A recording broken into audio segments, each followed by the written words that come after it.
An hour and a half. That's how long they made him wait, until the CEO walked in and changed everything. The glass doors of Highland Crest Bank slid open, allowing a rush of cool, conditioned air to spill onto the sidewalk.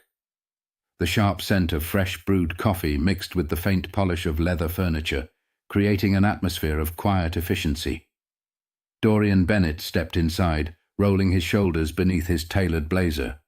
He wasn't nervous. He had walked into enough boardrooms, signed enough deals, built enough from the ground up to know he had earned his place in any room. He just needed them to see it. His meeting was set for 11:00 a.m. sharp. No reason to expect anything but professionalism.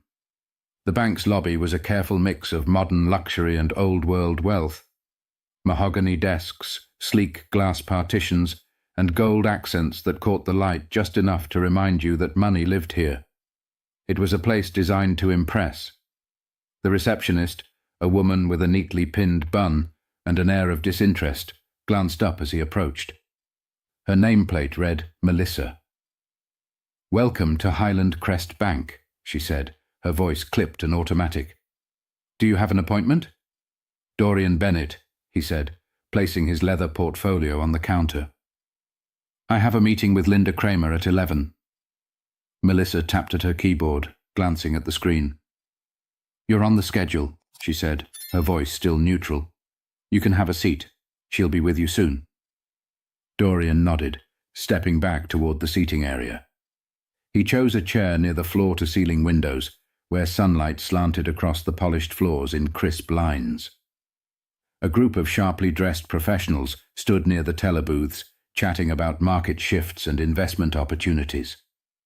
The kind of casual conversation you heard when people were comfortable, when they belonged. His fingers drummed lightly against his briefcase. 10:57 a.m. He was early. He always was. The minutes ticked by. 11:05, 11:15. At first he let it go. Banks weren't immune to delays. But after 20 minutes he started watching the flow of people more closely. A man in a grey suit, maybe early 30s, checked in with Melissa. Less than 5 minutes later, a young banker appeared and ushered him past the frosted glass doors leading to the executive offices. Then a woman in a cream-coloured blazer arrived. No appointment, from what Dorian could tell. Just a casual, friendly conversation with Melissa before she was also led inside. His name was still uncalled. He checked his watch again. 11:30 a.m. Something was off. Dorian's fingers tapped lightly against his briefcase as he watched people come and go. Some entered with the confidence of knowing they belonged. Easy smiles, familiar nods, handshakes exchanged with the staff. Others, like him, sat patiently, waiting for their turn. The difference? They were being called. He wasn't. He had been here for 35 minutes. His appointment had been scheduled. He had confirmed it twice. And yet, he was still sitting in the same chair while at least 6 other people had walked in after him and disappeared through the frosted glass doors leading to the executive offices. Still, he stayed composed. He had dealt with this kind of thing before. Subtle, unspoken barriers. The kind people could easily deny. "Oh, we didn't mean to keep you waiting. It must have been a scheduling mix-up. So sorry about that. You know how busy we get." Excuses wrapped in politeness. He stood, keeping his expression neutral, and walked back to the front desk. Melissa glanced up, the same impassive look on her face. "Excuse me," Dorian said, his tone calm but firm. "Has Linda Kramer been made aware that I'm waiting?" Melissa let out a short breath, like she had been interrupted mid-thought. She tapped at the keyboard in front of her, not even making eye contact. "She knows. She's just finishing up with another client." He waited for a follow-up. Some acknowledgement that she would check again, maybe offer an updated time. But she simply went back to typing. "Do you have an estimate on when she'll be available?" he asked, holding back his frustration. Melissa barely glanced at the screen before offering a shrug. "It shouldn't be much longer." Dorian exhaled slowly, steadying himself. It wasn't just what she said. It was how she said it. No urgency. No real effort to check. Just another brushed-off response meant to pacify him. And then, right in front of him, he watched it happen again. A woman in a navy blue dress walked in, her designer handbag swinging at her side. She was mid-conversation on the phone, her voice carrying a light, easy tone. Melissa's posture changed instantly. Her tone softened, her lips curved into something that actually resembled a real smile. "Good morning, Mrs. Lancaster," she said, voice lighter, more polished. The woman gave a polite nod and barely had to pause before a young banker appeared at her side, ushering her toward the back offices. No waiting, no questions, no being told soon. Dorian let out a slow breath. He had been here for almost an hour. She had been here for less than a minute. He turned back to Melissa.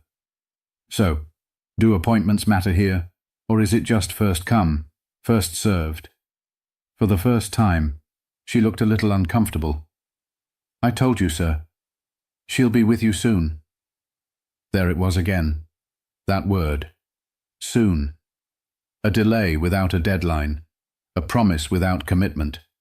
A word that let people pretend they weren't doing what they were actually doing. Dorian glanced back toward the frosted glass doors. It would be easy to let it go, to sit down, wait another 30 minutes and pretend this wasn't happening. But this wasn't just about waiting. It was about something else entirely. Dorian returned to his seat, forcing himself to stay calm. He had faced worse. He had built a company from nothing, dealt with condescending investors, been underestimated in rooms full of men who thought they knew better. But this was different. This wasn't about his business plan or numbers on a spreadsheet. This was about being ignored, about being dismissed as if he weren't even worth an update. He checked his watch. 12:05 p.m. Over an hour. He took a slow breath, looking around the lobby again. No one else was waiting. Every single person who had walked in after him had been attended to, led inside, or at least acknowledged. Except him. Across the room, a young teller was speaking to an older man in khakis and a golf polo. Their conversation was light, easy, casual. Dorian tilted his head, listening. "Yeah, I told her to just walk in," the older man said with a chuckle. "She doesn't even need an appointment. You know how it is." The teller laughed. "Well, for Mrs. Lancaster, we always make exceptions." Dorian's grip tightened around the handle of his briefcase. So that was how it worked. Rules for some. Different rules for others. He leaned forward, resting his elbows on his knees, staring at the polished floors. This was a test. Would he sit here quietly, accept being pushed aside and wait for permission to be seen? Or would he make it clear that his time was just as valuable as anyone else's? He stood. Not quickly, not aggressively, just decisively. He walked past the front desk, past Melissa's blank expression, and headed straight for the frosted glass doors. "Sir," Melissa started, but he didn't stop. He pushed open the door. Inside, a hallway stretched out in front of him, lined with private offices. Some doors were open, others closed. But one thing was immediately clear. Linda Kramer was not in a meeting. She was sitting at her desk, typing on her laptop, alone. She looked up, her expression shifting from surprise to irritation in an instant. "Mr. Bennett," she said, her voice clipped. "You should have waited to be called." Dorian met her gaze evenly. "I did wait." Her fingers hovered over the keyboard, her lips pressing into a thin line. "Please take a seat," she finally said. Dorian sat, not because she had allowed him to, but because he chose to. But something told him this conversation wasn't going to go the way she thought it would. Linda's fingers twitched slightly as she adjusted the papers on her desk, her face carefully neutral, but Dorian could see it, the slight tension in her jaw, the flicker of irritation in her eyes. "I apologize for the delay," she said, forcing a smile. "We've been extremely busy today." Busy. Dorian let the word sit there for a moment. He had watched at least 6 people be ushered past him like VIPs, while he sat in that lobby for over an hour and a half. "Were you?" he asked, keeping his tone calm but firm.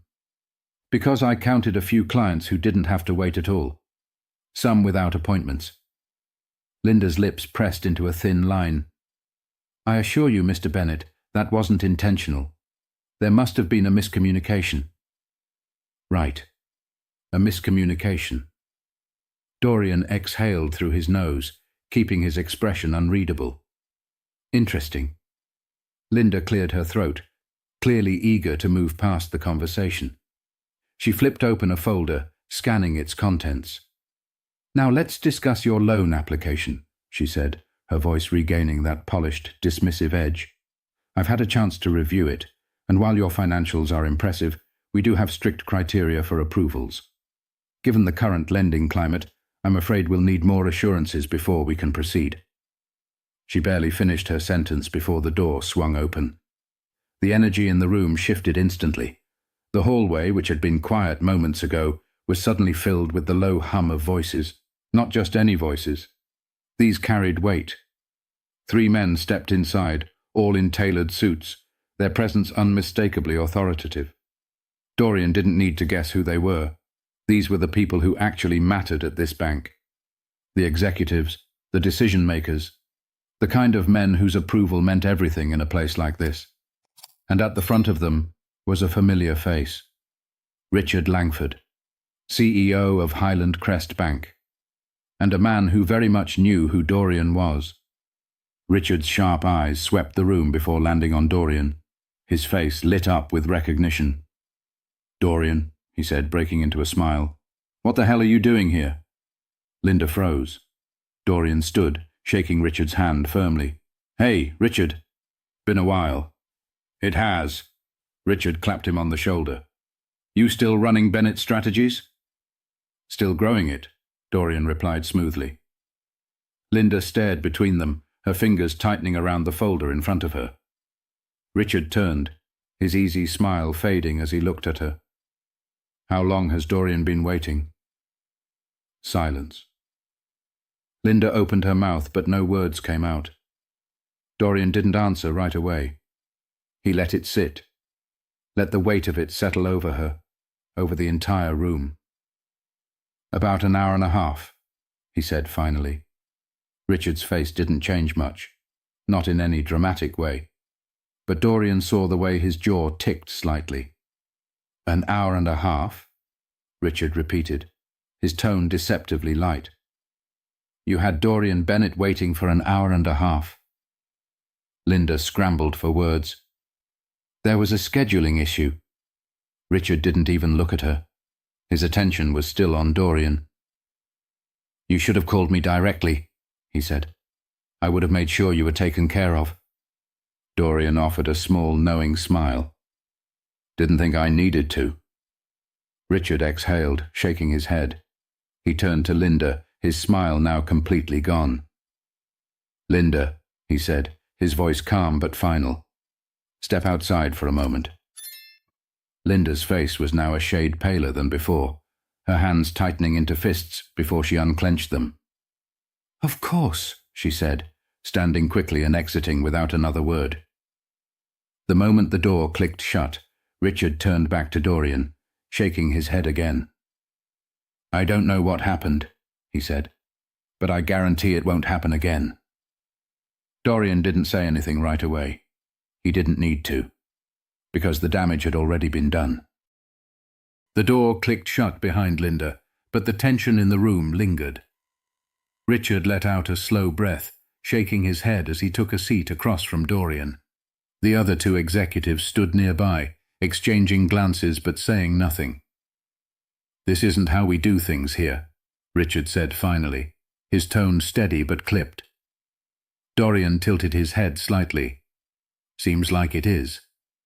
Richard let that sit for a second. He didn't argue. He didn't try to make excuses, because men like him, men who sat at the top, knew when something had gone wrong. And right now, he was calculating exactly how big of a problem this was. Dorian wasn't just some walk-in client. He had built a multi-million-dollar consulting firm from the ground up.